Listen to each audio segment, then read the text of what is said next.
Baik, bismillahirrahmanirrahim. Assalamualaikum warahmatullahi wabarakatuh. Kita lanjutkan lagi ke materi terakhir ya mengenai literasi pengendapan. Jadi ini materi terakhir di materi sebelum UTS ya. Jadi UTS hanya ada 5 materi. Nah, kemudian nanti ditambah dengan tugas ya, tugas presentasi di minggu ke-6 dan minggu ke-7 ya. Jadi kalian nanti ditugaskan untuk membagi kelasnya ke dalam 4 kelompok. Nah, di mana nanti 2 kelompok itu akan mendapatkan tugas terkait dengan literasi asam basa ya, dan 2 kelompok lagi tentang literasi pengendapan. Nah, tugasnya sendiri yaitu kalian mencari jurnal ya, mencari jurnal kemudian kalian nanti jurnalnya di-share dulu di grup ya agar saya cek. Kemudian setelah cek nanti kalian bisa review ya, diskusikan dengan teman-temannya. Kemudian nanti kalian buat rangkuman dalam bentuk PowerPoint ya untuk dipresentasikan di minggu ke-6 dan minggu ke-7 ya. Oke. Jadi ini mengenai literasi pengendapan ya. Oke, jadi banyak reaksi kimia ya yang digunakan dalam analisis anorganik ya kualitatif melibatkan pembentukan adanya endapan ya. Jadi endapan itu apa? Jadi endapan itu zat yang memisahkan diri ya, atau terpisah sebagai suatu fase padat gitu ya, yang terpisah dari larutan. Ya. Nah, kemudian kelarutan ini didefinisikan sebagai konsentrasi molar ya dari larutan jenuhnya dan dipengaruhi oleh suhu ya, ion-ion sejenis yang terdapat di dalam larutan. Oke. Nah, kita kenal sebagai nilai KSP ya. Dulu pernah kalian bahas juga di materi di semester 1 ya mengenai literasi pengendapan, pasti dikenal juga nilai KSP ya. Jadi KSP ini adalah solubility product constant ya, atau konstanta pelarutan dari produk yang terbentuk atau dari endapan itu tadi ya, endapan yang terbentuk. Nah, KSP ini berlaku apabila suatu padatan dimasukkan ke dalam larutan ya, kemudian terjadi proses pelarutan. Contohnya yaitu AgCl ya. AgCl terurai kemudian menjadi Ag plus dan Cl min ya, di mana Ag ini adalah si produk gitu ya. Sementara si AgCl adalah reaktan. Nah, ketika kita tuliskan ya. Nah, bukan hanya dalam literasi asam basa ya. Jadi di dalam literasi pengendapan juga ada yang dikatakan sebagai konstanta kesetimbangan ya. Saat kita buat si konstantanya ya, nilai K ini sama dengan tadi produknya Ag dan Cl ya, berarti hasil kali dari Ag dan Cl dibandingkan dengan reaktannya yaitu AgCl. Nah, karena AgCl ini konstan ya, maka didapat nilai KSP atau konstanta hasil kali kelarutan, ya KSP sama dengan hasil kali dari Ag plus dan Cl min ya. Oke, bagaimana menghitung nilai KSP? Nah, ini salah satu contoh soal ya. Nah, hitung KSP dari CuBr ya, atau tembaga bromida. Nah, dengan konsentrasi jika diketahui 2 kali 10 pangkat min 4 mol per liter. Oke, nah CuBr ini jika kita uraikan adalah Cu plus gitu ya, bentuknya larutan, dan Br min juga bentuknya larutan ya. Tadi diketahui dari soal bahwa CuBr adalah 2 kali 10 pangkat min 4. Ya. Cu-nya sama ya 2 kali 10 pangkat min 4, Br-nya pun sama ya. 2 kali 10 pangkat min 4. Nah, berarti KSP hasil kali dari produk. Nah, produknya adalah Cu plus dan Br min. Maka tinggal kita kalikan saja tadinya 2 kali 10 pangkat min 4 dikali 2 kali 10 pangkat min 4. Nah, ini. Maka hasilnya nilai KSP dari CuBr adalah 4 kali 10 pangkat min 8. Ya. Oke, kemudian ini contoh yang kedua. Nah, hitung KSP dari tembaga 2 iodat ya. Jika diketahui ini KSP-nya 1,4 kali 10 pangkat min 7. Nah, ini ada suhunya ya. Suhunya 25 derajat Celcius. Nah, hitung solubilitas atau kelarutan ya. Tembaga 2 iodat pada suhu tersebut. Oke. Nah, kalau ini kita pakai asumsi ya. Jadi Cu iodatnya tadi adalah X. Kemudian Cu2 plusnya adalah X ya. Kemudian iodatnya 2X ya, karena ada konstanta 2 ya. 2X. Nah, KSP-nya tinggal kita kali ya. Si produknya berarti Cu2 plus kita kalikan dengan IO3 min dikuadratkan ya, karena tadi konstantanya adalah 2. Sama dengan X kali 2x kuadrat ya. X dari sini, ini 2x kemudian dikuadratkan.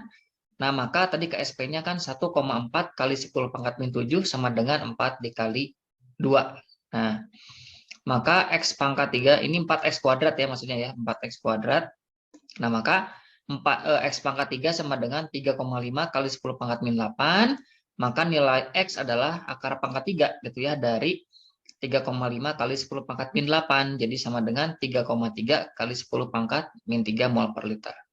Nah, maka solubilitas atau konsentrasi dari tembaga iodat gitu ya sama dengan 3,3 kali 10 pangkat min 3 mol per liter ya. Oke, ini soal lagi ya. Diketahui hasil kali kelarutan magnesium hidroksida adalah 3,4 kali 10 pangkat min 11. Nah, kemudian hitung konsentrasi ion hidroksil dalam larutan jenuhnya. Oke, ini sama kita uraikan ya, MgOH2 menjadi Mg2 plus 2OH minus. Nah, KSP-nya tinggal kita kalikan saja ya, antara Mg2 plus dengan OH minus pangkat 2. Nah, misal ini Mg2 plusnya diasumsikan lagi tadi ya sebagai X, maka OH min-nya adalah 2X ya, karena konstanta dari OH adalah 2. Nah, maka ini 3,4 kali 10 pangkat min 11 sama dengan X dikalikan 2X kuadrat. Ya, tadinya ini Mg2 plus dikalikan OH min kuadrat sama dengan 4X pangkat 3. Nah, maka nilai X-nya adalah 2,04 kali 10 pangkat min 4. Nah, karena OH min-nya adalah sama dengan 2X, nah maka OH min adalah 2 dikali X. Jadi berarti 2 dikali, ini nilai X-nya dari sini ya, 2 dikali 2,04 kali 10 pangkat min 4 sama dengan 4,08 kali 10 pangkat min 4 mol per liter. Oke, soal lagi ini larutan jenuh AgCl ya, MR-nya 143,5 ya, mengandung 0,0015 gram per liter zat tersebut. Nah, hitung kelarutan dan konstanta hasil kali kelarutan. Oke, ini yang pertama kelarutan Ag2S ya, berarti AgCl ini kita uraikan Ag plus plus Cl minus. Nah, kelarutan Ag2S adalah sama dengan 0,0015 gram per liter dikali 1 mol per 143,5 gram. Nah, maka sama dengan 1,05 dikali 10 pangkat min 5 mol per liter. Nah, di mana Ag plus tadi kan Ag plus ini ya 1,05 kali 10 pangkat min 5, begitu juga Cl sama ya 1,5 kali 10 pangkat min 5. Nah, maka harga KSP-nya tinggal kita kali saja. 1,05 dikali 10 pangkat min 5 dikalikan 1,05 kali 10 pangkat min 5. Maka hasilnya 1,09 dikali 10 pangkat min 10. Oke, nah kemudian ini efek penambahan ion sejenis terhadap larutan ya. Jadi adanya ion sejenis yang ditambahkan ke dalam campuran, ini maka akan memberikan dampak pada kelarutan ion tersebut ya dan mempengaruhi nilai KSP-nya. Nah, kemudian adanya ion sejenis di dalam larutan juga akan menjadikan kelarutan produk menjadi menurun gitu ya, tingkat kelarutannya rendah. Nah, kemudian ini hitung kelarutan dan KSP dari padatan perakromat ya atau Ag2CrO4 yang dilarutkan dalam 0,1 molar larutan AgNO3 ya. Jika diketahui KSP-nya adalah 9 kali 10 pangkat min 12. Oke, nah ini kita uraikan lagi sama seperti tadi ya. Ag2CrO4 ini menjadi 2Ag plus CrO4 2 min ya, di mana Ag tadi diketahui dari soal adalah 0,1 mol. Kemudian Ag plus setelah penambahan Ag2CrO4 menjadi 0,1 plus 2X ya. Maka CrO4 2 min adalah X. Nah, maka KSP-nya tinggal kita kalikan lagi. Ag plus kuadrat ya, karena ini 2 ya konstantanya, dikalikan CrO4 2 min ya, sama dengan 9,0 kali 10 pangkat min 12. Nah, maka 9 kali 10 pangkat min 12 sama dengan 0,1 plus 2X kuadrat dikalikan X ya. Maka 9 kali 10 pangkat min 12, 0,1 kuadrat dikali X, 9 kali 10 pangkat min 12 sama dengan 0,01X. Ya. Nah, maka nilai X-nya adalah 9 kali 10 pangkat min 10 molar. Oke, maka berapakah Ag? Nah, Ag plus adalah 0,1 ditambah 2 dikalikan 9 dikali 10 pangkat min 10 sama dengan 0,1 ya, ini KSP-nya. Sedangkan untuk CrO3 min berarti X berarti tinggal 10 kali 10 pangkat min 10. Nah, kemudian ini soal lagi ya. Hitung kelarutan dari padatan CaF2 ya, KSP-nya 4 kali 10 pangkat min 11 pada larutan 0,025 molar NaF ya, natrium fluorida. Nah, ini kita uraikan dulu ya. CaF2, Ca2+ ditambah 2F min ya. Kita urai tadi NaF-nya 1 per 1 kali 0,025 sama dengan 0,025 molar. Nah, kemudian CF2-nya tinggal dikalikan 2X ya, berarti 0,25 ditambah 2X, Ca2+-nya X ya, CaF2-nya juga X. Oke, maka KSP-nya sama dengan Ca2+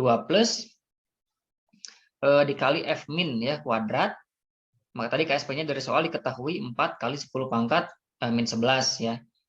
Kemudian ini X kita masukkan dikali 0,025 plus 2X kuadrat. Nah, kemudian 4X kuadrat, 4X ya, 4 dikali 10 pangkat min 11 sama dengan 6,25 dikali 10 pangkat min 4X. Nah, maka X-nya adalah 6,4 dikali 10 pangkat min 8. Nah, maka Ca2+-nya berapa? Ya CaF2 ya, sama dengan 6,4 kali 10 pangkat min 8 molar. Ya. Nah, kemudian ada cohesion precipitation ya. Jadi dalam kesetimbangan selain dikenal dengan istilah tadi ya konstanta kesetimbangan, juga dikenal dengan istilah cohesion gitu ya, konstanta cohesion atau Q. Nah, cohesion ini digunakan untuk memprediksi ya apakah suatu padatan yang semula terlarut akan mengendap atau justru akan tetap berbentuk larutan ya. Ini contohnya tadi ya CaF2 Ca2+ ditambah 2F min, maka nilai Q-nya ini sama dengan hasil kali Ca2+ dengan 2F minus kuadrat. Oke, kemudian hubungan antara Q tadi ya, nilai cohesion dengan KSP itu apa? Nah, nilai Q ini akan selalu lebih besar ya apabila ion produk ditambahkan ke dalam larutan atau sebaliknya. Nah, jika Q lebih besar dari KSP, maka kesetimbangan akan berarah ke kiri ya. Artinya CaF2 akan mengendap. Nah, jika Q lebih kecil dari KSP, maka kesetimbangan akan bergerak ke kanan ya, artinya CaF2 akan melarut. Nah, gitu ya. Jadi kalau besar dia ke kiri, kalau kecil dia ke kanan gitu ya. Kalau besar ke kiri dia mengendap gitu ya. Kecil ke kanan dia melarut. Itu ya. Hubungan antara nilai tadi cohesion dan KSP ya. Oke, kemudian ada lagi hubungan antara pH dan kelarutan ya. Jadi pH suatu larutan dapat mempengaruhi kelarutan dari suatu padatan ya. Peningkatan pH pada suatu larutan yang mengandung garam ya, garam basa akan menurunkan tingkat kelarutan, sedangkan penurunan pH justru akan menyebabkan peningkatan ya pada garam basa tersebut. Nah, contohnya adalah magnesium hidroksida, ini saat ditambahkan ion OH- pH-nya meningkat ya, peningkatan pH harusnya ya. Ternyata kelarutannya justru yang menurun. Nah, hal ini disebabkan karena arah kesetimbangan bergerak ke arah kiri tadi ya. Berarti kalau ke kiri dia lebih besar mengendap gitu ya, kecil ke kanan dia melarut gitu ya. Nah, sedangkan apabila ditambahkan asam ya atau H+, makin akan melarut. Karena pada saat penambahan H+, OH- akan menghilang ya dan kesetimbangan berjalan ke arah kanan sehingga garam semakin terlarut ya. Jadi kalau ke kiri mengendap, ke kanan dia melarut ya. Oke, ini ada soal ya. Larutan ya. Larutan disiapkan ini 750 ml dari CnO3 ya ditambahkan ke dalam 300 ml KiO3 ya. Kemudian ini berapa gitu ya? Endapan CeIO3 ya 3 kali yang terbentuk ya jika diketahui KSP-nya adalah 1,9 kali 10 pangkat min 10. Nah, ini ya tadi mol Ce 3+ di dalam CnO3 ini adalah 750 ya dikali 4 ya. 750 mili tadi ya. Ini ya 750 mili kali 4 kali 10 pangkat min 3 sama dengan 3 mol ya. Maka Ce3+ dalam campuran ini 3/1000 ya 0,003 molar, sedangkan IO3-nya adalah 6/1000 ya. 0,006 molar. Nah, maka nilai questionnya adalah Ce3 plus dikalikan dengan IO3 min dikuadratkan, berarti sama dengan 3 kali 10 pangkat min 3 dikalikan 6 kali 10 pangkat min 10. Maka nilai Q-nya adalah 3 kali 10 pangkat min 3 dikali 2,16 kali 10 pangkat min 7. Maka nilai Q-nya adalah 6,4 kali 10 pangkat min 10. Nah, di sini nilai Q lebih besar dari KSP. Nah, maka kesetimbangan akan bergerak ke arah kiri, nah, sehingga akan terbentuk endapan CeIO3 3 kali. Ya. Tadi kan KSP-nya 1,9 ya. Sedangkan nilai Q-nya 6,48 ya. Q-nya lebih besar, dia bergerak ke arah kiri, ya maka akan mengendap. Oke. Soal selanjutnya ini larutan ya. Jadi dari campuran 150 ml MgNO3 dan 250 ml natrium klorida ya. Nah, hitung berapa konsentrasi Mg2+ dan F pada kondisi setimbang ya. Dan terbentuk ini endapan padat MgF2. Diketahui KSP-nya 6,4 kali 10 pangkat min 9. Oke. Nah, mol Mg2+ dari MgNO3 2 kali, ini 150 ml kali 0,01. Ini dari soal tadi ya. 150 ml 0,1 ya. 0,01 10 pangkat min 2. Maka hasilnya tadi 1,5 milimol. Nah, Mg2 plus 1,5 dibagi 400. Ini jadi 3,75 kali 10 pangkat min 3 mol. Nah, F dari NaF ini 250 dikali 0,1 per 400. Maka hasilnya 6,25 kali 10 pangkat min 2 mol. Nah, nilai Q-nya tinggal kita kalikan saja. Mg2 plus dikalikan dengan F min kuadrat. Maka sama dengan 3,75 kali 10 pangkat min 3 dikalikan 6,25 kali 10 pangkat min 2 kuadrat. Ya. Maka hasilnya adalah 1,46 kali 10 pangkat min 5 ya. Ini 1,46, tadi KSP-nya 6,4 ya. Ini jadi lebih kecil. Lebih besar ya. Lebih besar. Ini 10 pangkat min 5, ini 10 pangkat min 9 ya, lebih besar yang ini. Nah, nilai question lebih besar dari KSP. Jadi sama seperti soal sebelumnya, dia akan bergerak ke kiri dan akan mengendap ya. Oke, ini konsentrasi masing-masing ion ya saat kesetimbangan. Jadi Mg2+, ini plus 2F min ya, membentuk MgF2 ya. Nah, di awal 1,5 ini 2F minnya 25, ini pada saat bereaksi 1,5 ini 3 ya. Jadi ada sisa 2F minnya 22 ya. Nah, maka F minusnya 22 per 400 sama dengan 5,5 kali 10 pangkat min 2. Nah, di sini perlu diingat, meskipun Mg2 plus habis ya, namun pada kenyataannya setelah terjadi kesetimbangan larutan, Mg2 plus tidak hilang ya, tapi masih ada terbentuk. Nah, untuk menghitungnya seperti ini ya. Jadi MgF2 ini kita urai ya menjadi Mg2 plus 2F min, maka nilai KSP-nya hasil kali produknya ya, hasil kali Mg2 plus dengan F min kuadrat sama dengan 6,4 dikali 10 pangkat min 9 ya. Oke. Nah, ini tadi ya. Ini tadi hasilnya 6,4 kali 10 pangkat min 9. Jadi awal ini F min 5,5 kali 10 pangkat min 2, kemudian Mg2 plusnya habis ya 0. Terdisosiasi ini F minnya 5,5 kali 10 pangkat min 2 plus 2X.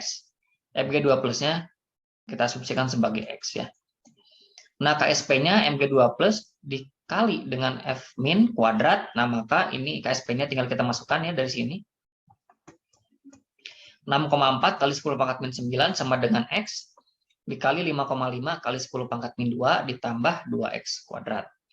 Nah, 6,4 kali 10 pangkat min 9 sama dengan 3,025 ya, kali 10 pangkat min 3X. Nah, maka nilai X-nya adalah 2,12 kali 10 pangkat min 6 molar. Nah, maka nilai F-nya adalah, tinggal kita kalikan saja ya, 5,5 kali 10 pangkat min 2M ditambah 2 dikali 2,12 kali 10 pangkat min 6. Maka hasilnya 5,5 kali 10 pangkat min 2. Nah, sedangkan Mg2 plusnya adalah 2,12 kali 10 pangkat min 6 molar ya. Oke, kemudian ada istilah pengendapan selektif ya. Jadi ini ada larutan mengandung 10,4 molar tembaga ya Cu2+ dan 2 kali 10 pangkat min 3 molar timbal ya Pb2+. Nah, bila IMIN terbentuk ya dari campuran larutan tadi ya, dari campuran larutan ya. Ini bandingkan yang mana yang terjadi, yang membentuk endapan terlebih dahulu ya. Apakah PBI2 atau CUI ya. Nah, kemudian hitung konsentrasi IMIN pada masing-masing tadi ya, masing-masing endapan pada masing-masing larutan. Oke. Nah, ini yang pertama KSP untuk PBI2 ya. PBI2 ini tinggal kita urai PB2 plus 2 IMIN, maka KSP-nya berarti hasil kali PB2 plus dan IMIN di kuadratkan ya. Nah, berarti KSP-nya tadi sudah diketahui ya, 1,4 kali 10 pangkat min 8, ininya 2 kali 10 pangkat min 3 ya, dikali IMIN kuadrat. Yang kita cari adalah IMIN ya tadi ya. Nah, IMIN kuadrat adalah 7 kali 10 pangkat min 6, ya, berarti IMIN tinggal kita akarkan tadi ya. Berarti hasilnya 2,6 kali 10 pangkat min 3. Nah, untuk mengendapkan PBI2 berarti dibutuhkan IMIN sebesar ini ya, 2,6 kali 10 pangkat min 3.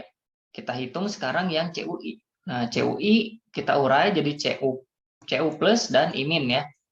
Maka KSP-nya sama dengan hasil kali CU plus dan IMIN.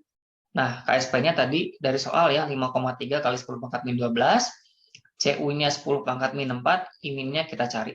Nah, di sini dari yang CUI ini nilai IMIN-nya adalah 5,3 kali 10 pangkat min 8. Nah, dari hasil ini kita bandingkan ya. Ini 2,6, ini 5,3. Nah, untuk mengendapkan CUI-nya dibutuhkan segini tadi ya, 5,3 kali 10 pangkat min 8. Nah, CUI ini lebih sedikit ya, membutuhkan IMIN untuk mengendap. Nah, dibandingkan PBI2 sehingga CUI akan mengendap terlebih dahulu ya. Jadi yang mengendap yang lebih besar ya tadi ya, 5,3. Oke. Nah, ini beberapa cara ya. Nah, untuk mengendapkan beberapa ion, misal ketika kita ingin mengendapkan ion-ion ini gitu ya, kita ingin tambahkan dengan HCl, nah yang mampu diendapkan adalah hanya ini ya, HgCl2, HgCl dan PbCl2 ya, grup 1. Ya, kemudian kita tambahkan lagi H2S. Nah, ini yang mengendap adalah HGS ya, CDS, BI2S3, CuS, NS2 ya, ini grup 2. Kemudian ketika kita tambahkan natrium hidroksida yang mengendap, ini bertambah lagi ya. Ada COS ya, ZNS, MNS dan lain sebagainya. Ya, kemudian ketika kita tambahkan natrium karbonat ya, ini akan mengendap adalah CaCO3, BaCO3 dan NgCO3 ya. Jadi ini gambaran pengendapan secara bertahap gitu ya, dengan beberapa larutan. Tadi ada asam klorida, ada H2S, NaOH dan NaCO3. Oke. Nah, itu tadi materi mengenai titrasi pengendapan ya. Silahkan dipahami lagi. Kemudian jangan lupa tadi untuk mengerjakan tugas kelompoknya ya, tugas kelompok untuk presentasi. Jadi silahkan kelas A, B, C, D. Kelas A, B, C ya, kelas A, B, C, dan yang mengikuti mengulang ya di mata kuliah kimia analisis dasar, silahkan kalian bagi kelompoknya ya, sehingga satu kelas itu bisa terbagi ke dalam 4 kelompok ya. Jadi ada 2 kelompok yang nantinya membahas tentang titrasi asam basa, titrasi asam basa ya, 2 kelompok lagi tentang titrasi pengendapan. Nah, untuk kelompoknya dan untuk materi yang dibahas silahkan kalian bagi ya. Saya percayakan kepada masing-masing ketua kelasnya. Oke, jadi di minggu depan dan minggu depannya lagi kita akan langsung mulai presentasi ya. Jadi untuk teknisnya, untuk yang offline kita usahakan untuk presentasi offline ya, tapi untuk yang online kita akan presentasi melalui Zoom meeting nanti ya. Dan untuk yang presentasi itu tidak semua ya, jadi kalian harus siap-siap semua ya untuk presentasi. Jadi per kelompok hanya saya ambil 2 orang. Nah, di mana 2 orang ini nanti akan kita kita undi ya, kita kocok di minggu depan ya, dan 2 minggu yang akan datang. Jadi kalian harus siap-siap untuk presentasi gitu ya. Jadi jangan saling mengandalkan temannya. Ya. Jadi itu tugasnya ya. Jadi kalian cari penerapan titrasi asam basa atau pengendapan ya dalam bentuk jurnal. Kemudian nanti jurnalnya kirim dulu ke saya ya, agar oleh saya nanti dibaca terlebih dahulu, di review gitu ya sedikit. Nah, apabila sudah sesuai, nanti silahkan kalian review ya dengan anggota kelompoknya masing-masing. Nah, kemudian nanti kalian rangkum ya dalam bentuk PowerPoint yang akan dipresentasikan di 2 minggu ke depan. Oke, mungkin itu saja ya untuk pertemuan hari ini mengenai literasi pengendapan. Sekian ya, saya tutup. Wassalamualaikum warahmatullahi wabarakatuh.